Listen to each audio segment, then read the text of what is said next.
I will be telling about some of the important poets of the age of transition that was from 1750 to 1800, who may be looked down upon as the precursors of the Romantic movement. In some respect or the other, each of them foreshadows the Romantic movement. With the last two, the poets in this list, Burns and Blake, we find ourselves almost into the heart of this moment. James Thomson was born, that reigned from 1700 to 48. Thomson was a Scotchman who came early to London to seek a pattern and fame. His Seasons, 1726 to 30, is the first important poem of the natural description and the first important blank verse poem of the 18th century. The poem deals with the real nature and contains many good descriptions of nature, remarkable for their fidelity to details and their accuracy. The blank verse is obviously modeled on Milton's, but is rather heavy and monotonous, always laboring uphill, as Hazlitt puts it. Thomson's Liberty is a gigantic poem in blank verse, intolerably dull. In the last year of his life, he published The Castle of Indolence, which is even more remarkable than Seasons. This poem is written in the Spenserian stanza and emulates the manner and style of Fairy Queen. It is an intimation of the rarest merit and for languid suggestiveness in duet and harmonious versification. And for subtly woven vowel music, it need not shirk comparison with the heat or rather with the best of Spencer himself. Both in regard to his subject matter and his choice of meter, Thomson is out of sympathy with classical school. Frequently, however, he has recourse to the various artifices and tricks of poetic diction which we associate with the age of Pope. As a poet, he is gifted with genuine poetic ability, although he is rather unequal. He had a really sympathetic heart, and his poetry reveals his sympathy for men and even for birds and animals. Next is Oliver Goldsmith, 1728 to 1774.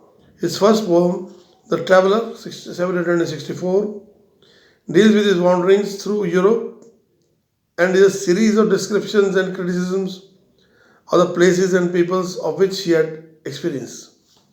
The poem is didactic and is written in the close couplet.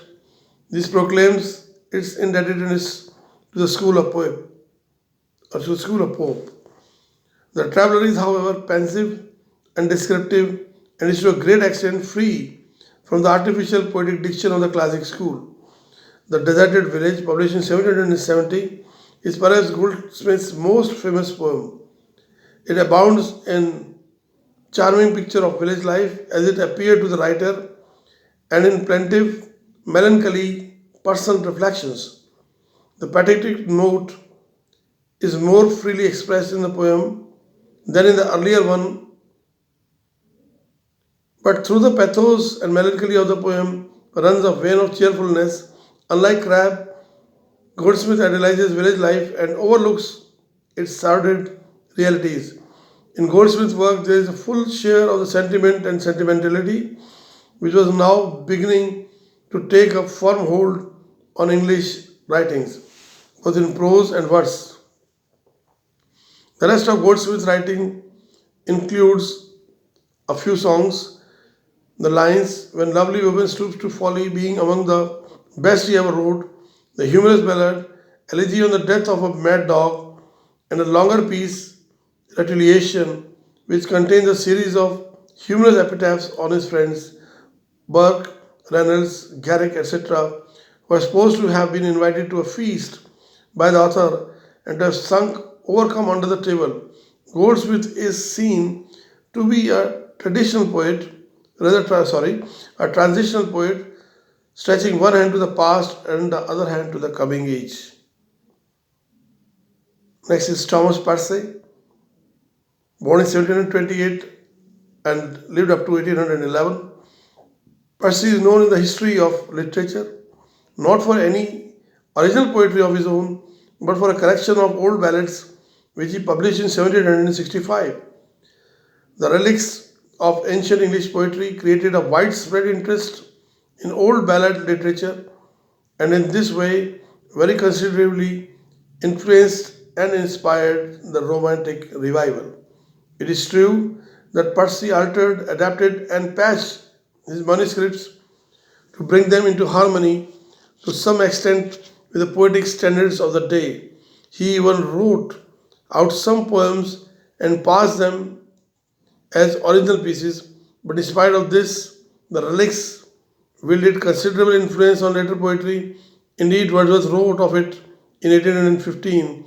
I don't think that there is an able writer in words of the present day who would not proud to acknowledge his obligations to the relics.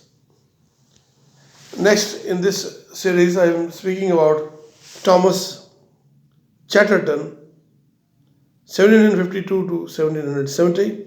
Chatterton was born at Bristol in 1752 and committed suicide in London on account of sheer poverty before he was quite 18. The brevity and pathos of his career have invested it with a fame of peculiar to English literature. In 1769, Chatterton issued a collection of poems which seemed archaic in style and spelling. These, he said, he had discovered in an ancient chest in a church in Bristol, and he attributed most of them to Thomas Rowley, a monk of the 15th century. A slight knowledge of Middle English reveals that the Rowley's poems are forgeries, but the fact does not diminish the value of poems like The Battle of Hastings, Ella, or The Ballad of Charity. The most striking thing about Chatterton's work is, from a historical point of view, is the deliberate way in which he tries to decipher himself both in metrical form and the choice of subjects from the poetry of his age. This was, of course, necessary for the success of his imposition, but apart from that, it is evident that Chatterton had no sympathy with the classical school of poetry. In spirit, he was essentially romantic and he considerably influenced Keats. The Eve of St. Agnes bears some resemblances to the Ballad of Charity, and the dedication of Endymion to the Chatterton may be looked upon as an acknowledgement of Keats' debt to the earlier author. It is also interesting to note that a Christabel's meter in which Coleridge thought he had enunciated a new principle had been practiced by Chatterton long before. Thank you. See you in the next lecture.